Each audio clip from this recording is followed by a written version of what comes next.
qui a été fait pour tous les pays européens, donc de l'Union, et ils analysent les risques financiers, budgétaires à long terme. Alors ce rapport, il a 2 pages sur le Luxembourg, mais il y a bien sûr une analyse cohérente avec les autres pays, et notamment, et je le cite en anglais, Luxembourg does not appear to face a risk of fiscal stress in the short term. Tout le monde est d'accord. À court terme, le Luxembourg n'a pas de risque budgétaire. The country is at medium sustainability risk in the medium term and at high risk in the long term. Et alors, entre autres, mainly due to the budgetary impact of aging costs. Bon, c'est une analyse qui est faite sur base de chiffres, bien entendu. Luxembourg, il continue un peu plus tard, Luxembourg needs to implement long-term sustainability enhancing policies, donc des mesures d'économie budgétaire d'une manière ou d'une autre, équivalent à 9,7% du PIB. Donc, le rapport suggère que pour sortir de ce problème, il faut faire des économies additionnelles de 9,7% du PIB, pas du budget, du PIB. Et il dit aussi que l'Europe, dans son ensemble, a 2,6%. Donc le aging n'est pas un problème particulier pour le Luxembourg, mais c'est un problème beaucoup plus aigu pour le Luxembourg.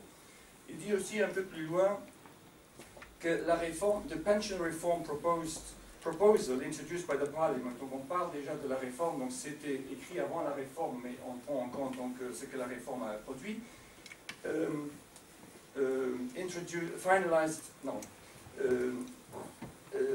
Plans a limited and very gradual introduction of a new method to calculate future pensions to be finalized by 2052, thereby allowing for a significant rise in age-related expenditures and government debt until the end of the transmission period. Donc ce rapport, il dit aussi que la réforme telle qu'elle est mise en place a un risque sérieux et même qualifié comme très important de continuer avec une lancée d'accroissement de dette parce qu'elle est trop longue.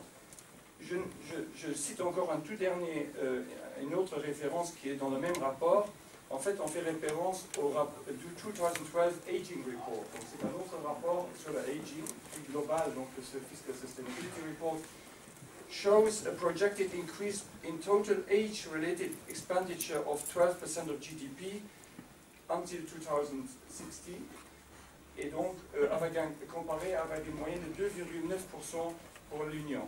Le Luxembourg aurait donc besoin d'accroître les dépenses spécifiques jusqu'en 2060, donc le long terme, de 12% de son PIB, comparé à 2,9% en moyenne communautaire. Donc c'est un problème pour tous, les populations deviennent plus âgées, mais le Luxembourg a un problème beaucoup plus aigu.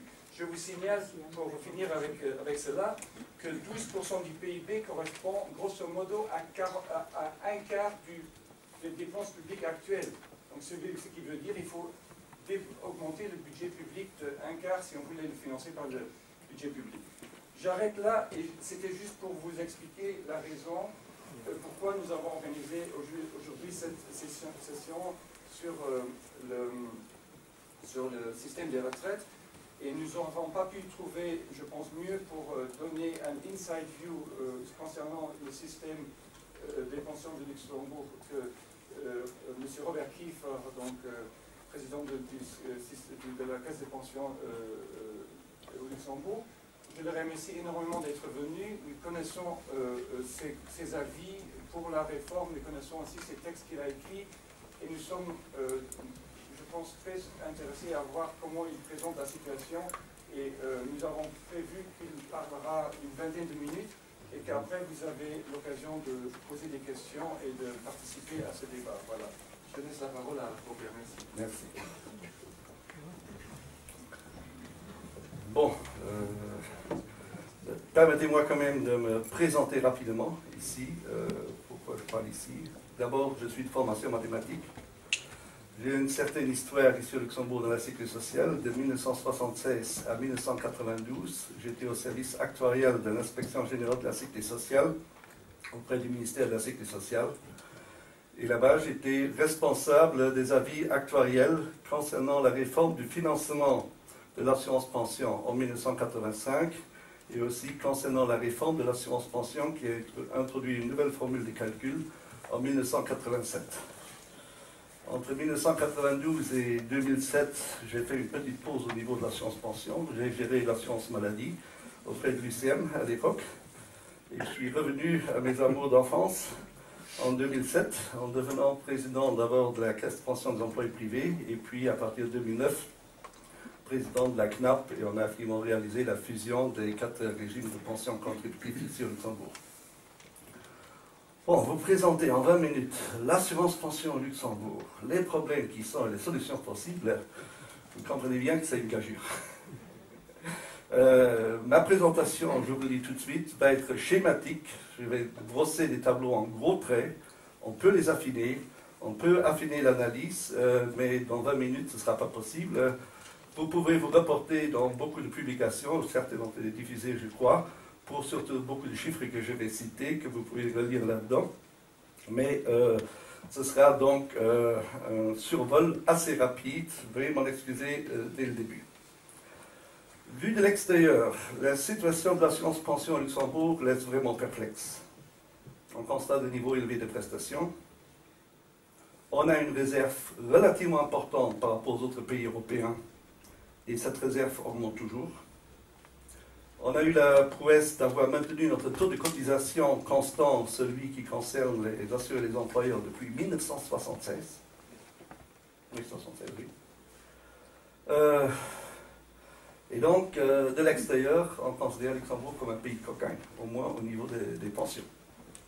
Et néanmoins, comme vous venez d'entendre, dans le concert de l'Europe, c'est le Luxembourg qui est présenté comme le pays le plus à risque en ce qui concerne le problème du vieillissement et notamment en ce qui concerne le financement des pensions et donc la soutenabilité des finances publiques. Bon, je vais essayer de vous expliquer cet apparent paradoxe. Il y a des explications, sauf que ces explications sont rarement apparentes. Bon, mais d'abord, pour présenter un peu le rapide, je vais vous donner les caractéristiques essentielles, certaines caractéristiques essentielles du système pension au Luxembourg. En principe, on a 3 régimes au Luxembourg. On a le régime général, qui concerne le secteur privé, dont les salariés et les indépendants, qui couvre 93% de la population active, donc c'est le gros régime. Et ensuite, à côté de ce régime général, on a 2 régimes spéciaux pour le secteur public, l'État, les communes, les CRL. Un régime spécial transitoire, parmi les deux, qui concerne les fonctionnaires entrés dans l'activité avant 1999. Et un deuxième régime spécial, qui ne s'appelle plus transitoire, pour les fonctionnaires entrés après 1999. Le nouveau régime spécial a une caractéristique essentielle et qui est importante à mon avis pour l'avenir. Il donne les mêmes droits aux fonctionnaires que ceux qu'ils obtiennent dans le régime général.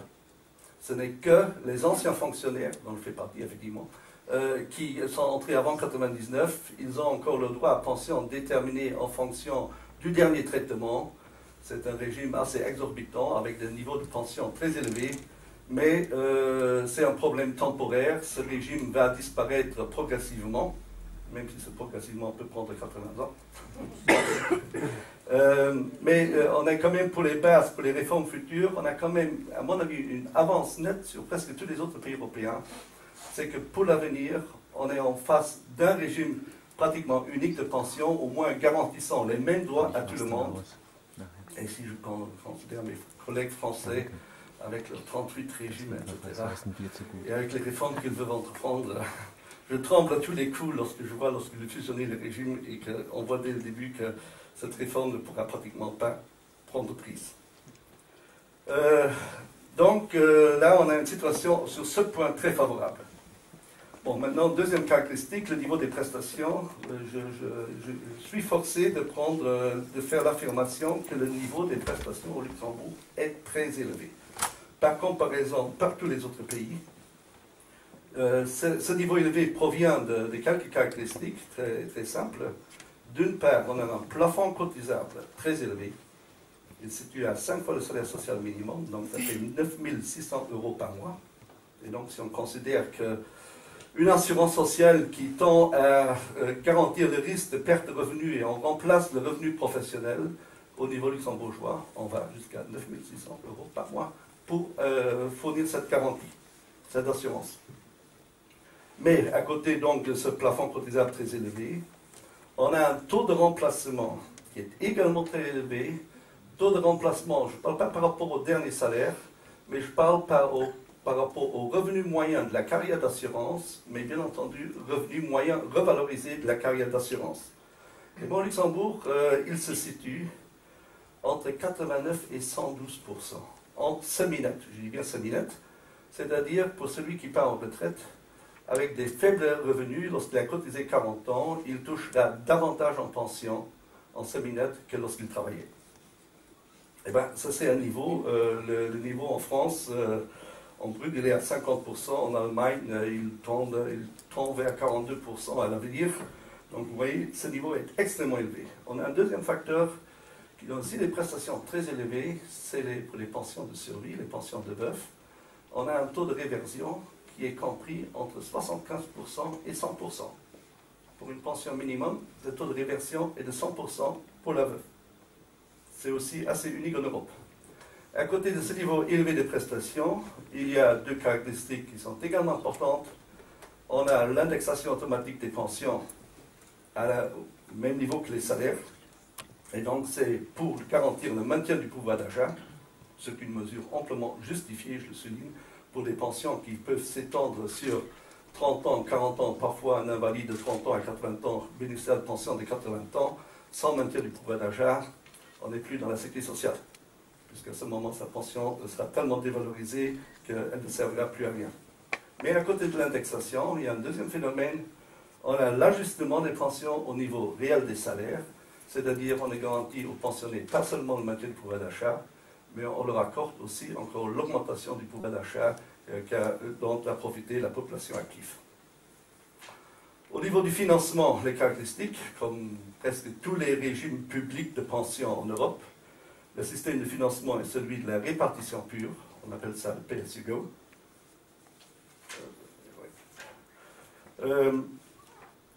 C'est-à-dire, ça signifie simplement que les cotisations des actifs d'aujourd'hui servent à payer les pensions d'aujourd'hui. En principe, dans le pay-as-you-go, on n'établit pas de réserve pour couvrir les droits futurs.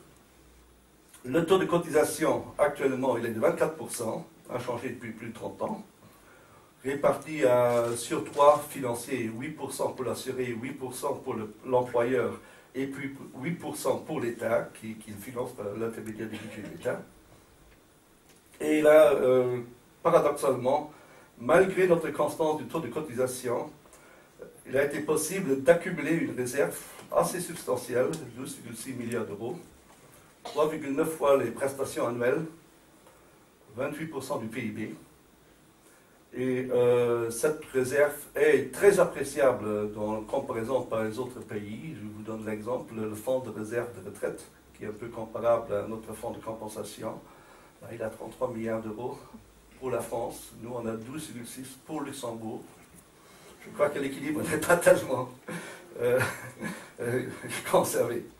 Cependant, je rappelle, cette réserve, qui est très appréciable, qui est intéressante, ne sert quand même pas à financer ou couvrir les droits des actifs et les pensions en cours. Donc c'est un nice to have, mais elle est insuffisante pour garantir le financement des pensions à l'avenir. Bon, le Luxembourg se situe en tête de tous les pays de l'OCDE. Si on prend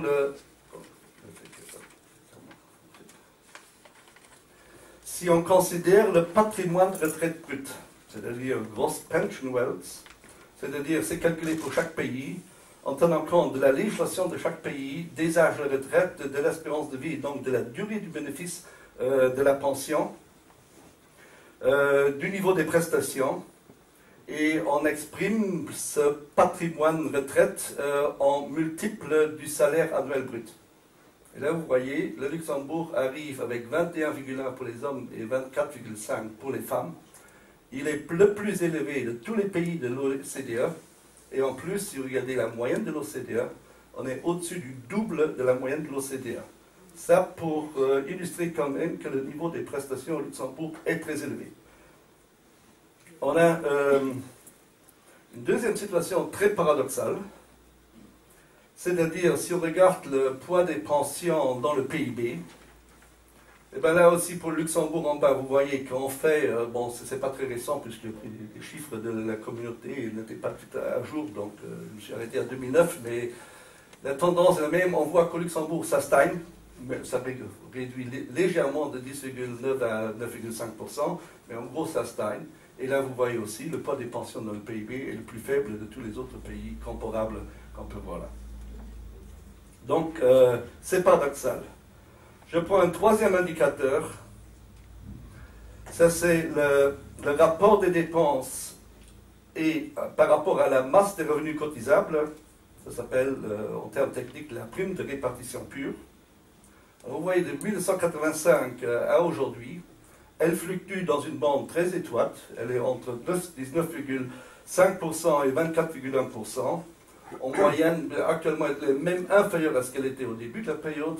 En moyenne, elle était à 22%, et donc, en fait, elle était toujours inférieure au taux de cotisation de 24%, c'est-à-dire là, ça explique notre réserve. Le taux de cotisation qu'on a prélevé avec 24% était supérieur à ce qu'on a eu besoin pour financer les pensions, et donc on a pu accumuler cette réserve. Bon, mais cette situation devient encore franchement plus incompréhensible si on tient compte du fait qu'au cours des 25 dernières années, on a réalisé 3 réformes assez importantes en 1987, en 1991 et 2002. Et toutes ces 3 réformes avaient pour objet d'améliorer le niveau des prestations. Mais quel était l'impact de ces réformes? Eh bien, j'ai calculé cela de façon très précise. Ces 3 réformes ont eu pour effet d'augmenter le niveau structurel des prestations de 33%. Je dis bien de 33%.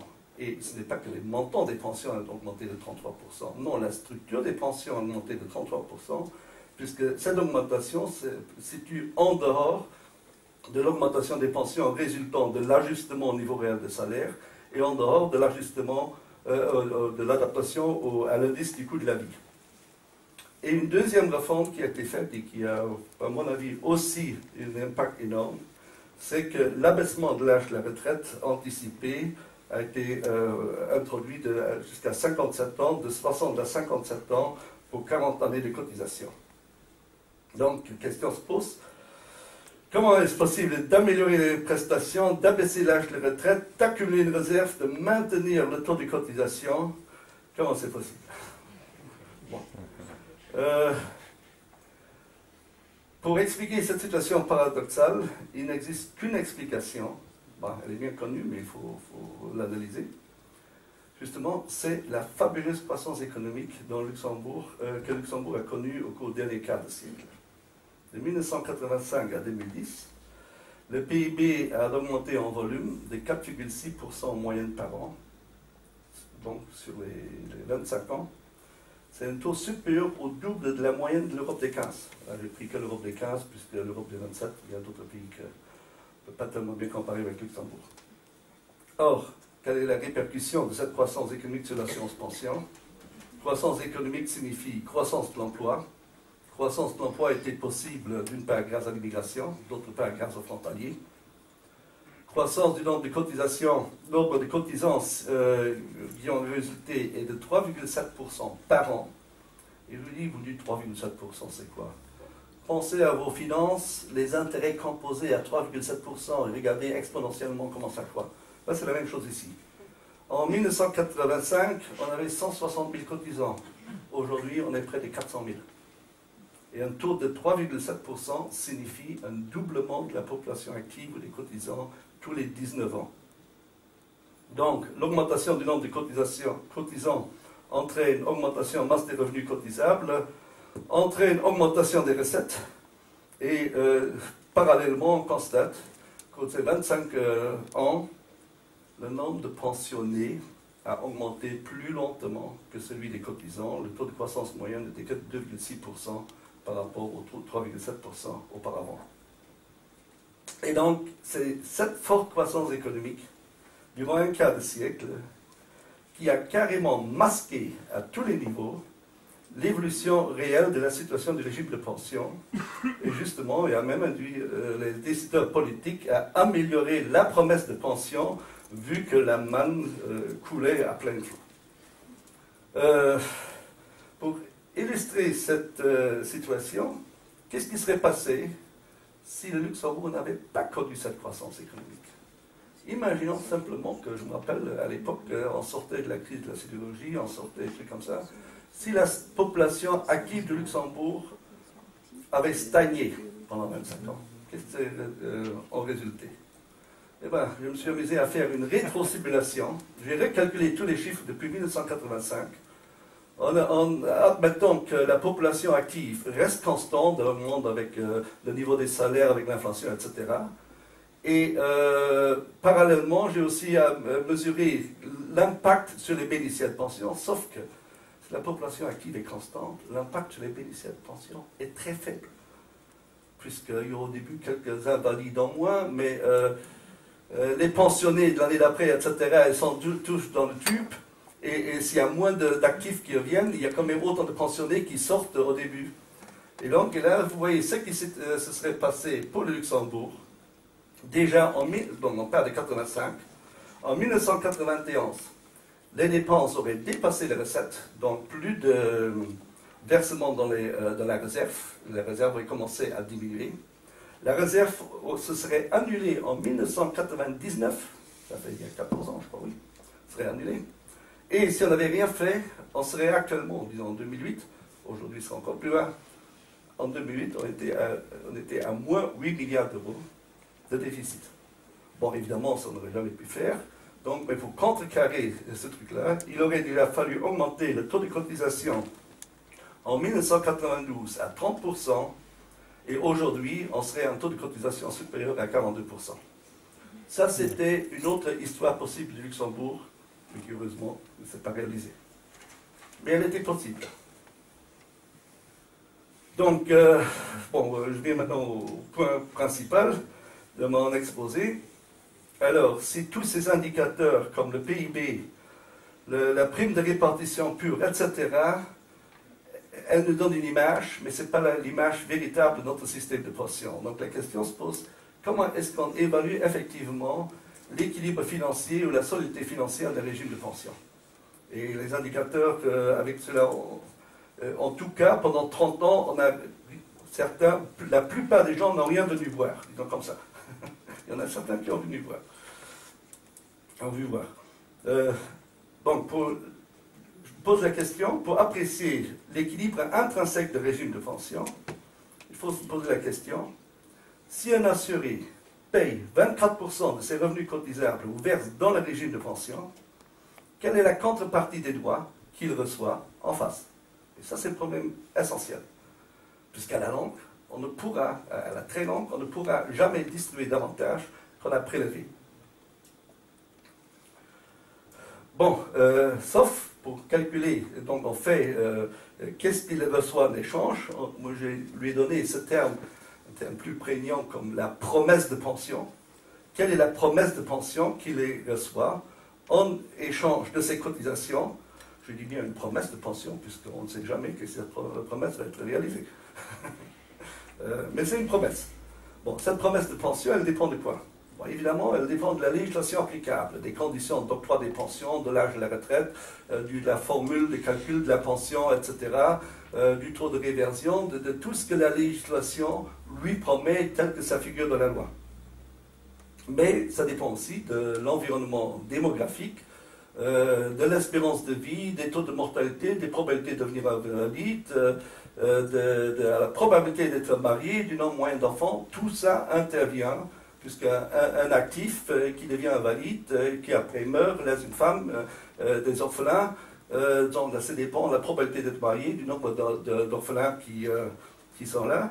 Tout ça intervient dans ces calculs. Bon, avec les techniques actuelles, justement, il est possible d'évaluer la valeur de cette promesse de pension. Et on peut même, donc il faut retrouver encore une unité, on peut exprimer cette promesse de pension également en pourcent des revenus cotisables. Et voilà, en 1983, j'ai fait un premier essai pour calculer la valeur de cette promesse de pension. Et à l'époque, donc dans les années 80, j'avais abouti à une valeur de 37,5% de la masse des revenus cotisables. Donc la législation et la démographie des années 80 correspondaient dans le système luxembourgeois à une promesse de la pension correspondant à 37,5%, alors qu'à l'époque on avait un taux de cotisation de 24%. Alors on dit tout de suite, oh, ça ne peut pas marcher. Oui, tel quel, ça ne peut pas marcher. Mais à l'époque, on avait un autre environnement. D'abord, de l'avis du Conseil économique et social de 1978, il y a eu à l'époque un accord, à mon avis historique, qui était que le patronat, les syndicats et le gouvernement étaient d'accord à relever le taux de cotisation à 30% en cas de besoin. Donc, théoriquement, j'ai à ma disposition 30% pour financer 37,5%. Et bien, pour financer 37,5% et 30%, ça marche.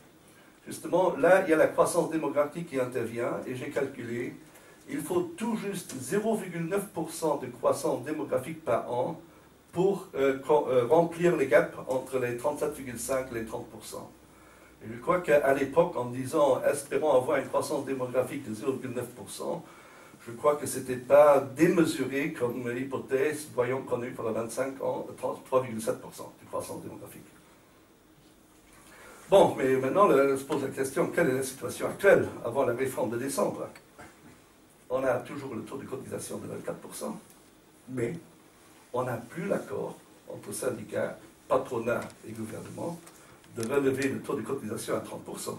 Celui-là a disparu, notamment le patronat l'a récusé.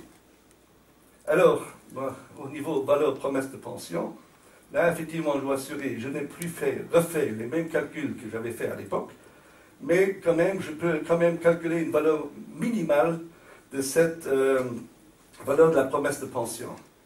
D'une part, du fait que le niveau des prestations a été relevé de 33%, avec ces trois réformes, les 37,5% se transforment en 50%. Dans ces trois réformes, je n'avais pas inclus le niveau des prestations, je n'avais pas encore inclus l'histoire de l'abaissement de l'âge de la retraite, de 60 à 57 ans pour la pension de vieillesse anticipée. Et si je prends en compte encore l'augmentation de l'espérance de vie, qu'on peut très bien calculer entre 1980 et maintenant, je mets ma main dans le feu qu'au minimum, cette valeur de la promesse de pension s'élève au minimum à 55%. Certains calculs de l'inspection générale de la sécurité sociale récents indiqueraient qu'elle serait même au-dessus de 60%. Mais n'exagérons pas. 55%, je trouve déjà, c'est surtout un minimum. Donc, la situation actuelle, après une période d'un quart de siècle de boom économique, notre situation des pensions a dramatiquement empiré. On n'est plus en phase 24-37,5, on est maintenant en phase de 24-55%. Et la question se pose, pour maintenir ce système, effectivement, on pourrait continuer à le maintenir. Mais en continuant à avoir une croissance de plus de 3,4% des cotisants par an. Ce serait une solution. Sauf que qui croit? Mais indéfiniment. C'est une croissance infinie. Donc on peut calculer à quel moment il faudrait recueillir les Russes, les Indiens, les Chinois dans le système pensionnel luxembourgeois pour avoir la matière pour faire fonctionner le système. Bon, mais maintenant, alors, il y a eu la réforme de décembre 2012. À mon avis, je crois effectivement que c'est grâce à la presse, comment dire, grâce à la pression de Bruxelles qu'effectivement, il y a un revirement au niveau de la réflexion politique, la crise aidant également, alors que les chiffres concrets ne montraient pas encore un changement. On a en 2012, on a encore eu des recettes de 4,7 milliards, des dépenses de 3,4 milliards, ça nous a fait un excédent de 1,3 milliard, qu'on a ajouté, ça fait une augmentation de plus de 10% de notre réserve, on arrive au 12,6%. Donc, à court terme, effectivement, à court terme, il n'y a pas urgence à faire quoi que ce soit. La caisse de pension dispose d'assez de fonds pour payer les pensions courantes actuellement. Mais quand même, le gouvernement a a senti la nécessité d'une réforme. Et là, effectivement, c'est la première fois depuis la Deuxième Guerre mondiale qu'une réforme de l'assurance pension n'a pas eu pour objet d'améliorer le niveau des prestations et des conditions d'octroi, mais on a pris un tournant en prévoyant pour la première fois une réduction graduelle des prestations pour les nouveaux pensionnés. Je signale bien que, grosso modo, il y a un régime, le régime spécial transitoire, dont je fais partie, qui n'est pas concerné par la réforme. Et c'est celui qui a les pensions les plus exorbitantes. Je le dis publiquement. Et même les pensionnés en cours ne sont très peu visés par cette réforme.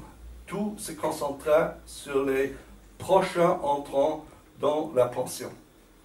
Donc les mesures, il y en a 4 mesures, bon il y a beaucoup de petites mesures, mais 4 mesures qui ont un impact sur l'équilibre financier. D'une part, il y a la réduction graduelle du taux de remplacement d'un ordre de grandeur de 14%, donc le taux de remplacement, donc qui était extrêmement élevé, il est réduit, mais progressivement, cette réduction ne s'appliquera pleinement que pour les personnes qui entreront en 2052 en pension. Je crois qu'il n'y a personne ici dans la salle qui s'en va.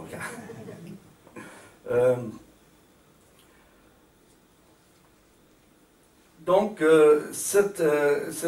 aura un impact, effectivement, puisque le taux de remplacement semi-net se situera alors en 2052 entre 75 et 98%.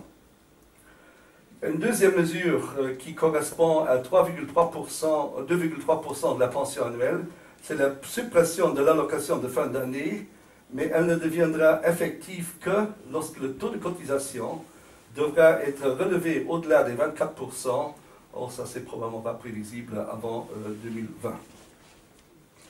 Puis, il y a une mesure qui voudrait freiner l'ajustement dans les pensions en cours.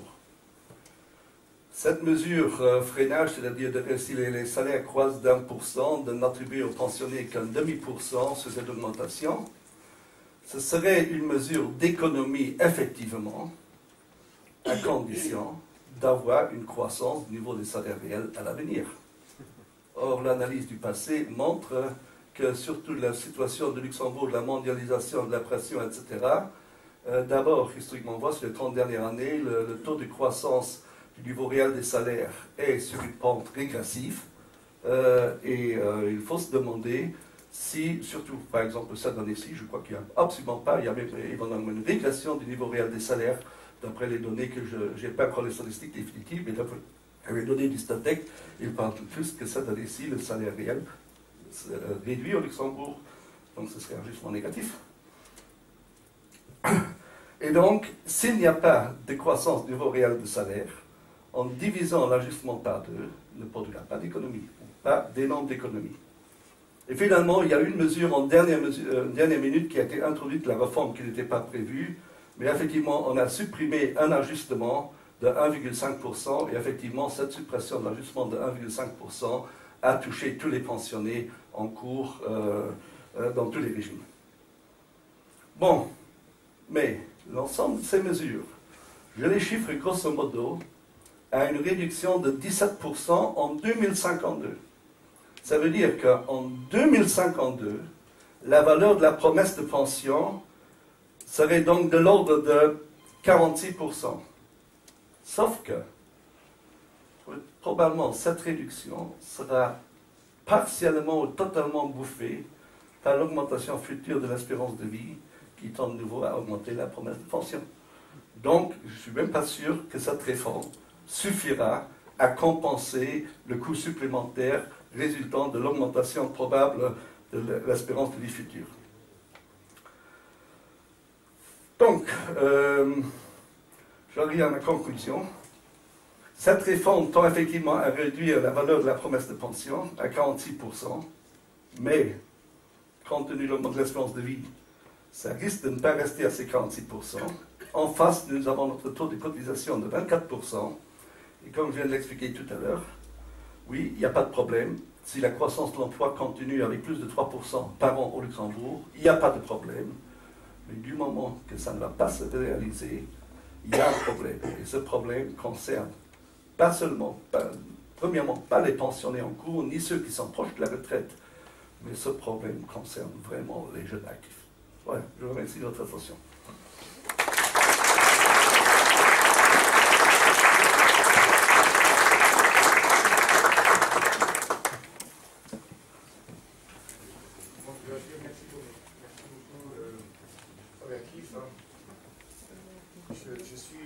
Je pense qu'il faut dire que la Commission, avec ses recommandations spécifiques au Luxembourg, n'a pas exagéré.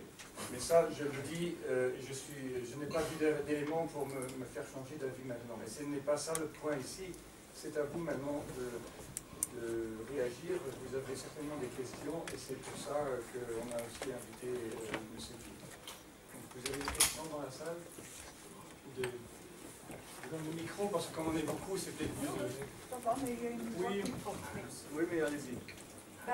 Voilà, monsieur, je m'appelle Rousseau. Vous dites que les fonctionnaires, évidemment, les fonctionnaires ont des pensions très élevées au Grand-Duché. Alors, je demande aux politiques de revoir ça. Ça ferait déjà pas mal d'économies. En plus, vous avez dit qu'il y a des veuves qui touchent 100% de la pension. Moi, je suis veuve depuis 5 ans. Je n'ai pas 100% de la pension, alors que mon mari avait un très bon emploi dans une banque pendant 41 ans. Troisièmement, de ma pension, je paye 999 € d'impôts. C'est pas mal, hein? Alors, la quatrième proposition que je fais, eh ben, les vieux n'ont qu'à dégager. Parce que c'est toujours ça qu'on nous reproche de vivre trop longtemps. Mais ce que je ne comprends pas, c'est que dans tous ces calculs, on ne voit jamais que les parents aident les enfants. Qu'une bonne partie de nos pensions retourne à l'économie luxembourgeoise parce que beaucoup de jeunes ne pourraient pas s'acheter une maison ou un appartement ou n'importe quoi si les parents ne donnaient pas de l'argent. Alors, qu'est-ce qu'on nous reproche? De vivre trop longtemps? De vivre trop bien? En plus, monsieur, vous comparez avec la France. Mais oui, c'est très bien. Mais en France, on ne paye pas pour un studio non meublé 1200 € de loyer. En France, la vie n'est pas aussi chère qu'au Grand-Duché parce que mon fils travaille en France et je le sais très bien. Alors, tous ces calculs, je me demande si ce n'est pas un peu quand même... pour faire valoir les employés, les gens justement qui travaillent au Statec, etc. Et puis, qu'est-ce que vous voulez faire? Nous empoisonner? À partir de 65 ans? Allez, où? Pourquoi les fonctionnaires ont tellement des pensions tellement élevées? J'ai jamais compris ça. Mais les politiques n'ont pas le courage d'agir. C'est tout simple. N'est-ce pas, monsieur? Alors, on attend les prochaines élections et on verra bien. Merci. Alors, rapidement, premièrement, j'ai rien contre les personnes âgées, franchement. Ça fait trop longtemps que je m'occupe de la problématique et vous ne m'avez pas entendu de proposer des solutions un peu radicales, vraiment pas. Moi, je dis une autre chose. Il y a une chose que je n'ai pas dit tout à l'heure, mais je vais le dire maintenant. Il y a une chose qui me donne assez confiance. Un régime de pension ne peut dépenser que ce qu'il prélève chez les jeunes. D'accord? Il ne pourra pas dépenser un franc de plus, puisqu'il n'y a personne dans le monde qui va faire un prêt et qui va donner des crédits à un régime de pension en déficit. Donc, on ne peut repartir ce qu'on va prélever. Et plus on donne aux âgés, je vous l'ai dit, plus il faut prélever chez les jeunes. Alors, si on veut maintenir les 55% de la masse salariale aux âgés, il faut aller prélever ces 50% chez la population active. Et là, vous n'y croyez pas, et moi, je n'y crois pas non plus. Et donc, justement, ce que j'ai dit, on a un autre problème ici, ce n'est pas le problème des personnes âgées ni du tout, c'est un problème. On a une promesse de pension, on a un financement, et les deux ne collent pas. On est dans un système de pensée, et les systèmes de pensée sont tous écrabouillés à la fin. Et ce qu'il faut faire, j'ai toujours dit, d'une part, effectivement, et là, il y a beaucoup qui ne sont pas contents avec moi, je veux dire, il faudra relever le taux de cotisation de 24%, il faudra le relever à l'avenir, Mais d'un autre côté, il faut réduire cette promesse de pension également. Ça ne veut pas dire qu'on va simplement couper les pensions à un certain niveau. Je l'ai dit, il y a une chose qui nous coûte énormément cher, c'est l'introduction de l'âge de la pension à 57 ans. Ça coûte énormément cher par rapport à quelqu'un qui perd à 65 ans, la personne qui perd à 57 ans, elle ressort pratiquement le double du système que l'autre. C'est aussi une inégalité. Et donc, il faut ramener cette promesse de pension vers le bas et relever, essayer de comprimer cette fourchette. Et l'écart entre la fourchette, il faudra le financer par une croissance de l'emploi. Mais une croissance de l'emploi qui est raisonnable pour l'avenir, qu'on peut raisonnablement admettre. Admettre plus de 3,4% par an pour les 100 prochaines années, à mon avis, c'est farfelu. Et donc, je ne peux pas dire que c'est une solution pour le système. Alors que pour la structure des pensions, évidemment, les salaires sont élevés, donc les pensions sont aussi plus élevées. Ce n'est pas ça que je conteste. C'est le taux de remplacement que je conteste éventuellement, qui est trop élevé. Donc, par rapport à des salaires élevés, on a encore un taux de remplacement très élevé. Et je ne peux pas aborder votre pension personnelle de survie, mais la formule de pension, elle dit, pour une pension minimum, le taux de réversion à 100%, et il sera toujours supérieur à 75%. Il y a un autre phénomène dont je n'ai pas parlé, j'ai bossé un tableau très grossier dans certains cas. Il y a des dispositions anti-cumul qui peuvent réduire la pension de survie, ok, mais ce n'est pas un paramètre essentiel. Non, non, moi l'État n'a pas besoin de construire des très généreuses. Merci. Je dois dire pour des raisons de sécurité, quand au début l'a dit que 20 minutes c'est pas assez, il va expliquer le système de pension luxembourgeois. Mais je veux quand même dire que quand on discute, et la communauté et l'OECD, ils font la même chose, quand ils discutent du système de pension, ils ne sont jamais exprimés sur ce qu'il faut s'attendre quand on est pensionné, à quel revenu de remplacement il faut s'attendre. On dit c'est trop haut. Hein. À Luxembourg, les fonctionnaires publics, ils touchent 50% des fonctionnaires touchent plus de 5 000 € par mois de pension. Hein. Ce qu'il fallait souligner, c'est très haut, mais c'est un fait. Personne ne discute sur le financement de ces pensions. Le deuxième régime qui vient d'être est en vigueur depuis 1999, il n'a pas de fonds de réserve. C'est financé par le budget national. Ils n'ont pas de plafond cotisable comme notre système dans le privé là. Donc, ça c'est quelque chose qu'il faut voir. Mais il faut voir aussi un autre problème, c'est qu'est-ce qui arrive avec cet argent qui est versé par la sécurité sociale. Je vous donne un exemple. On parle toujours des dépenses. À la contribution pension, à l'assurance maladie, assurance dépendance. Mais regardez d'un autre côté combien de travail a été créé par ces dépenses. Seulement dans la dépendance, il y a plus de 3 000, presque 4 000 personnes qui ont trouvé du travail avec cet argent qui est dépensé par l'assurance dépendance. Dans l'assurance maladie, nos médecins, ils vivent quand même bien à Luxembourg. C'est l'assurance maladie qui finance, c'est-à-dire nous on finance. Hein. Les pharmaciens, les hôpitaux, etc., c'est de la main-d'œuvre. Ce que je veux dire, et ça on ne le relève pas dans ces études, c'est que les dépenses de la sécurité sociale créent aussi de la richesse, créent du PIB. Parce qu'il faut quand même réfléchir pourquoi la partie du PIB de la dépense sécurité sociale n'a pratiquement pas évolué. Mais parce qu'ils créent eux-mêmes du PIB. Hein. Il y a des études maintenant de l'OECD, mais de cela on ne parle pas, qui disent que la sécurité sociale crée du PIB, donc ça a une influence sur la richesse et sur l'économie luxembourgeoise. Je ne comprends pas ceux qui revendiquent, par exemple, l'abolition de l'indexation ou l'ajustement. Mais les artisans, les commerçants luxembourgeois, ils vivent aussi de ça. C'est un pouvoir d'achat. Si on réduit le pouvoir d'achat, il y aura moins de commerçants, il y aura moins d'artisans. Et regardons, par exemple, en Allemagne, est-ce que la communauté ou l'OECD a dit maintenant aux Allemands, il faut relever quand même vos pensions pour créer de la pauvreté? En Allemagne, c'est la pauvreté des pensions. Je n'ai pas vu d'études ou de demande de l'OECD ni de la communauté pour dire Madame Merkel, allez-y, relevez les pensions. Non. Et ça, c'est aussi un engagement vers le futur. Si on diminue les pensions, mais on va créer normalement la pauvreté dans la Vierge. Et qui va payer la pauvreté dans la Vierge? Mais nous aussi, de nouveau.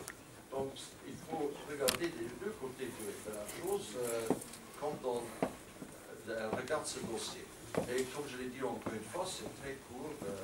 Et je remercie encore les collaborateurs qui sont exposés assez neutres.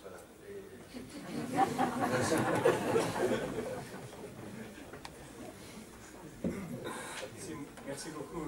Si vous permettez, peut-être de rajouter, mais je vois que ce Christophe m'a aussi regardé avec sa réponse.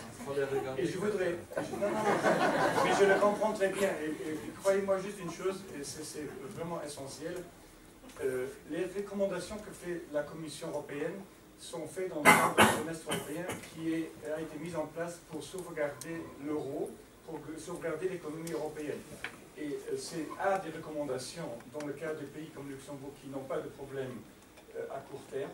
Donc c'est vraiment un warning, ou alors pas même un warning, c'est plutôt attention, nous avons détecté un risque pour l'avenir. Et donc ce n'est pas une obligation de transmettre dans une administration directement. Et B, parce que c'est vrai que c'est une analyse économique et vous avez rajouté des éléments qui sont tout à fait pertinents. Et je pense que la politique nationale le prend en compte. Néanmoins, c'est basé sur des chiffres, et je pense que les chiffres qui ont été donnés suggèrent quand même qu'il y a un risque. Et le vrai risque n'est pas est-ce que c'est le système de pension ou est-ce que c'est un autre système, c'est le système des dépenses publiques et de la dette publique. Donc toutes les suggestions que vous faites, il faut quand même que tôt ou tard, on continue à devoir les financer. Et là, on aura un problème. Et je signale, si vous permettez, une autre recommandation qui fait beaucoup de vagues ici au Luxembourg, c'est celle de l'indexation. J'admets que l'année en 2012, la Commission avait effectivement suggéré de réduire ou d'abolir l'indexation des salaires. Elle a pu le faire en 2013, mais elle a par contre dit que la compétitivité au Luxembourg est un problème. Et encore une fois, c'était encore une recommandation pour tenir en compte une évolution de la compétitivité du pays qui va dans le mauvais sens. Si le pays prend des mesures, d'autres mesures éventuellement que suggérées, ça va tout aussi bien. Et si on n'en prend pas, c'est quand même une décision politique de ne pas les prendre. Donc la Commission fait des recommandations, elle analyse sur base de chiffres, et bien sûr la politique nationale reste maître à bord pour les mettre en œuvre. Et peut-être Rob, il veut ajouter. Évidemment, un système de pension a des impacts économiques sur toute l'économie, etc. Elles sont extrêmement multiples, mais je crois que ce n'était pas l'objet de mon discours ce soir, de présenter l'impact économique de l'assurance pension et des équilibres globaux, etc. Mais en fait, je vous ai voulu expliquer une chose. Pourquoi on a fait une réforme de pension? Alors, il y a 2002, c'est pas tellement loin, c'est il y a 11 ans.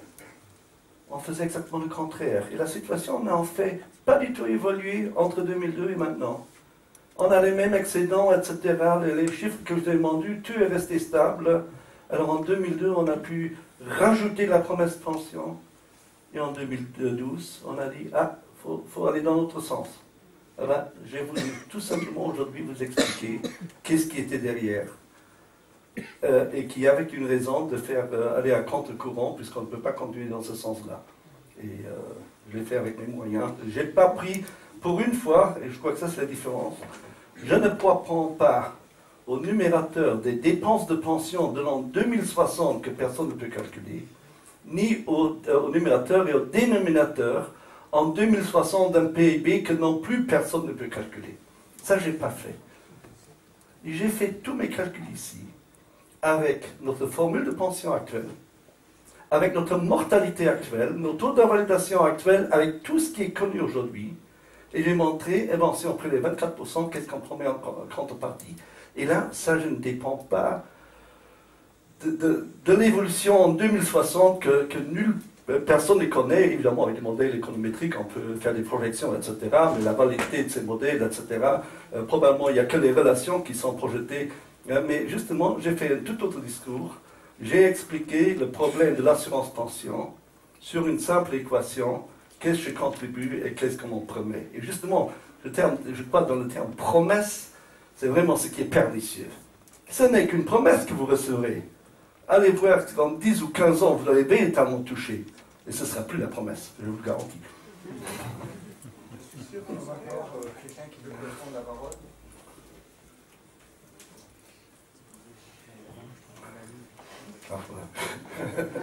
Assommer tout le monde. Je voudrais revenir sur ce que Madame a dit avant et en parler plus d'une dimension subjective. Je ne parle pas maintenant ici de ce que M. Kiefer en fait a exposé et en marginalement aussi proposé. Mais il est vrai que le discours sur le vieillissement de la société, tel qu'il est émis par la Commission, mais aussi par toutes les études qui ont été évoquées, est un discours qui est très ambigu. Hein. Il y a là derrière, d'abord, une vision anthropologique qui est tout à fait particulière. Nous devons être toujours en forme, dynamique, jusqu'à l'âge de 70 ans, tout le temps apprendre, être compétitif. Et nous savons très bien qu'en vérité, la vie n'est pas ainsi faite. Deuxièmement, il y a la dimension dans les populations européennes et les gens qui viennent en Europe vont, vu un certain nombre d'évolutions, vivre plus longtemps. Donc la question de l'espérance de vie. Et il y a dans la façon de présenter la question économique, quelque part, quand on entre en la matière et qu'on s'expose, disons, à ces discours pendant plus longtemps, effectivement, comme une sorte de reproche. C'est que Madame a bien perçu.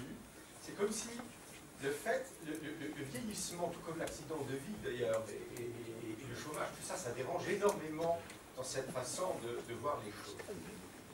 Avant-hier soir, il y avait M. Mersch, le Banque centrale, qui a parlé de tous les systèmes qu'on met maintenant en place, c'est des roues d'une montre automatique bien conçue. Une montre automatique bien conçue. Le problème, c'est que les sociétés ne fonctionnent pas comme ça. Et quelque part, je pense que dans cette évolution très néolibérale, quand même, de la pensée économique qui prédomine actuellement la Commission, il faudrait des réajustements qui tiennent compte de l'incalculable, de l'accident, du handicap, et pas seulement dans le sens de la discrimination, etc. Non, mais véritablement de ces dimensions plus complexes de ce que c'est qu'une vie d'homme. Hein, et à réduire tout donc, à des questions de chiffres, et donc aussi des chiffres du vieillissement, ça donne une drôle d'atmosphère. Et c'est ça, je crois que là, il y a un réel problème qu'il faut vraiment commencer à compenser, et les gens ne sont pas jusqu'à l'âge de 70 ans toujours en forme, épris de nouveautés, et de vouloir savoir plus de choses, et prêts à aller quand même au travail, etc. En vérité, nous le savons, dans les banques ici à Luxembourg, par exemple, beaucoup de cadres supérieurs qui dépassent les 50, 55 ans, et aussi les cadres moyens, on commence à les mettre à la porte massivement, je connais des douzaines de cas, et c'est vraiment problématique. Et alors, on a ce problème des 57 ans qu'il faut financer. Et là, c'est quand même quelque chose qui nous dépasse. C'est pas seulement, on ne parle pas du confort des personnes, on ne parle pas seulement ici de la culpabilité de vieillir, etc. Mais il faut vraiment, c'est aussi une question d'organisation sociale, de cohésion sociale, de pacte social, qui est un gros problème. Donc il faut éviter trop économiser, de réduire à une dimension économique cette dimension du pacte entre les générations. Merci, monsieur. C'est la première fois que je ne me fais pas assassiner quand je dis.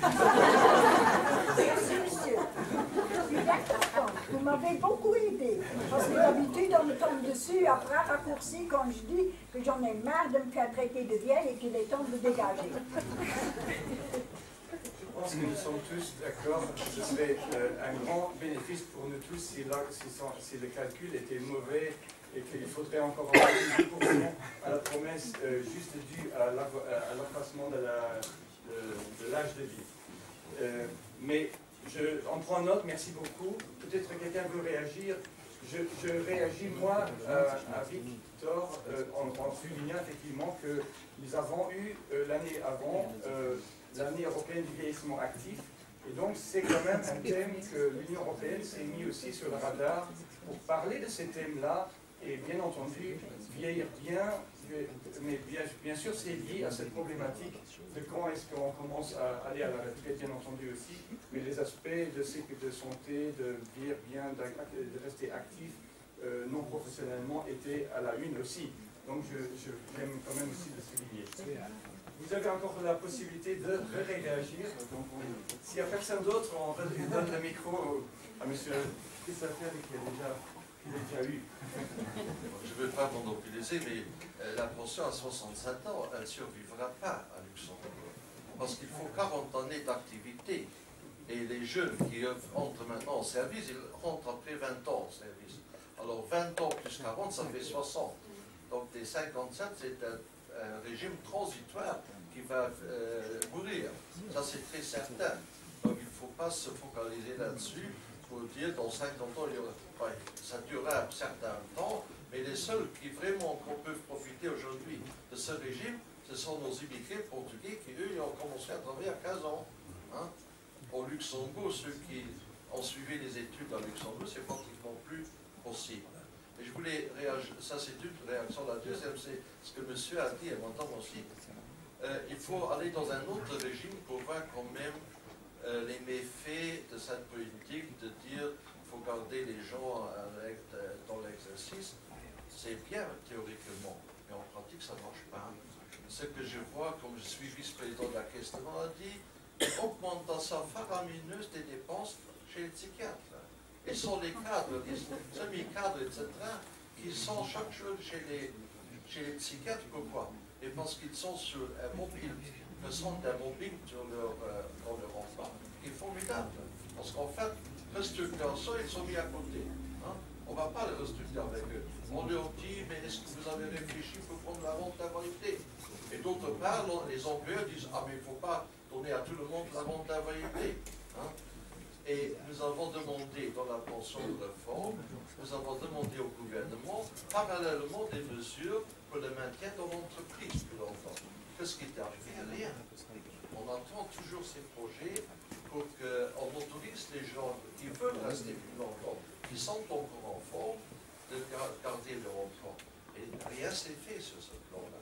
Donc, il y a théorie et pratique qui sont un peu éloignées de l'autre. Merci. Je viens plus prendre la main. Vous êtes bienvenus, mais je pense que toutes ces considérations sont utiles. Peut-être qu'il y a quand même encore des questions, parce que c'est aussi beaucoup dans le domaine de la politique, nous sommes tous d'accord, et nous sommes les derniers à vouloir nous immiscer là-dedans. Est-ce qu'il y a encore des questions, peut-être techniques, par rapport à M. Kiefer? Merci. Oui, je me demande si, d'une part, la question de dire les promesses de pension sont trop élevées, et d'autre part, l'âge de la retraite effectif est trop bas. Est-ce qu'on peut dire ça d'une manière si générale?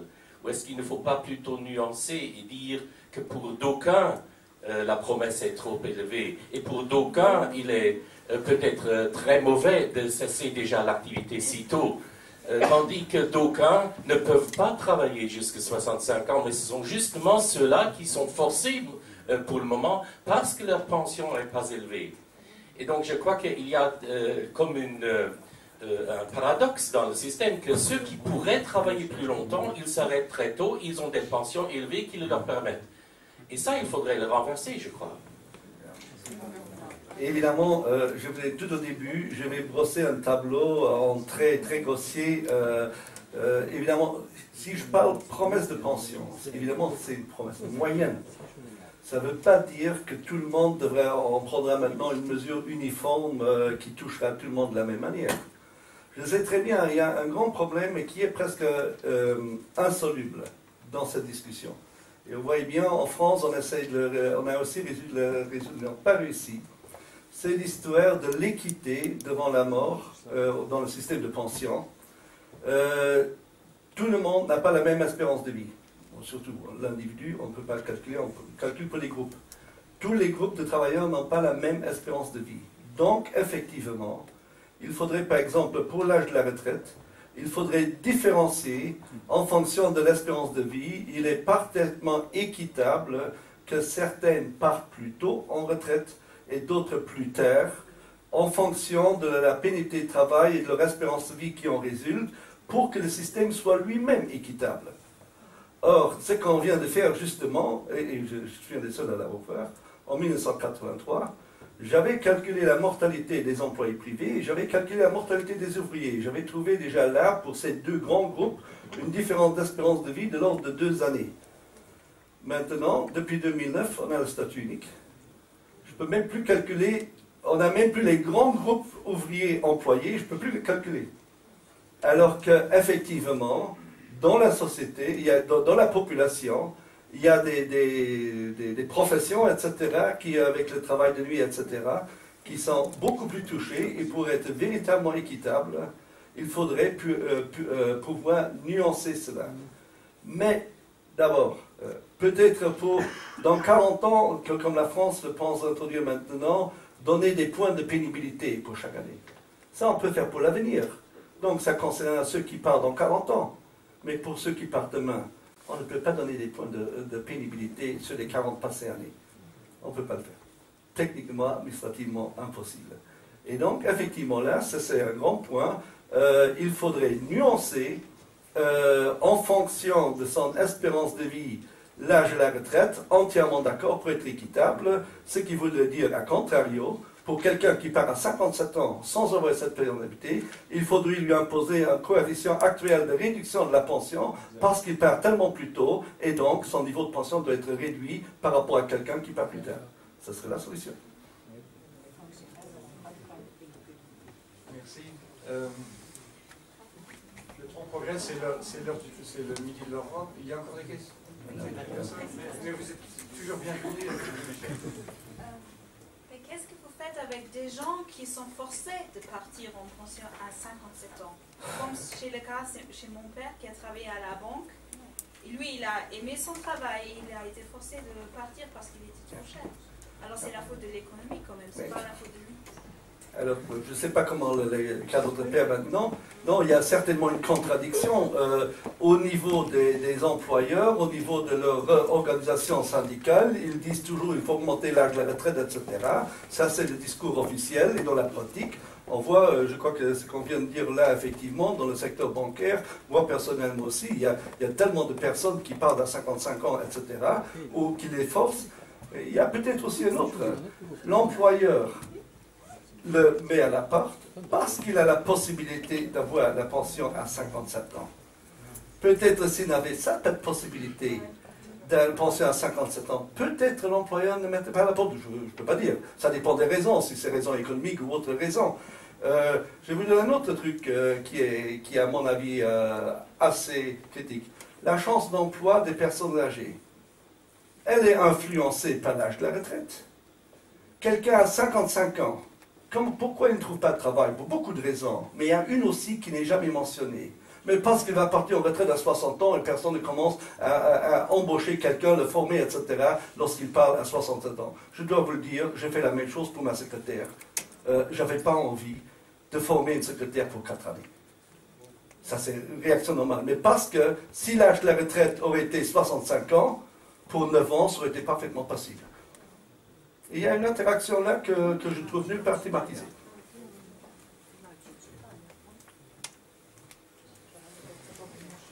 Voilà.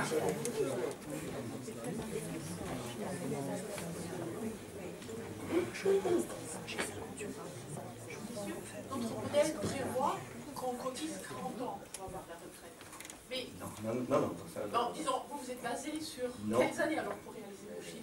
Non, je me suis basé sur des statistiques, justement, je ne veux pas supprimer la pension d'invalide. Une personne qui devient invalide à 27 ans, elle a droit à sa pension d'invalidité. C'est un système de base de notre assurance pension.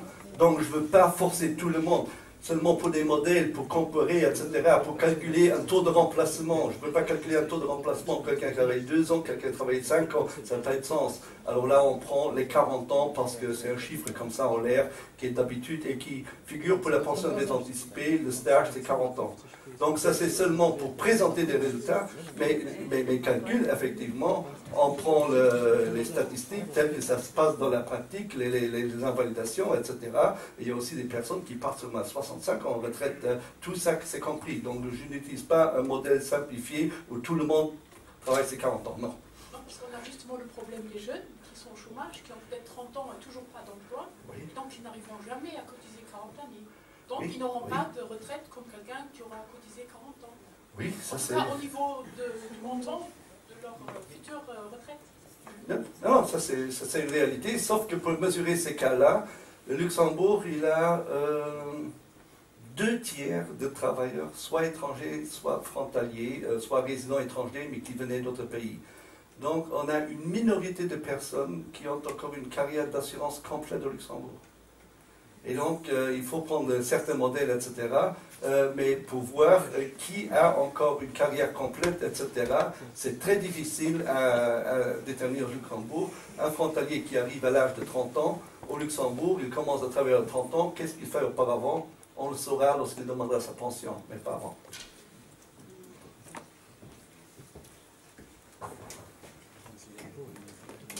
Avant qu'on commence à partir, je voudrais vous signaler qu'il y a des documentations à l'extérieur que vous pouvez amener, notamment il y a des photocopies de 3 articles faits par M. Robert Kief, dont l'avis pour la réforme un extrait de l'avis de son avis pour la réforme de la pension et 2 autres articles qu'il a publiés qui reprennent en très grande partie aussi des éléments qui ont été présentés ici.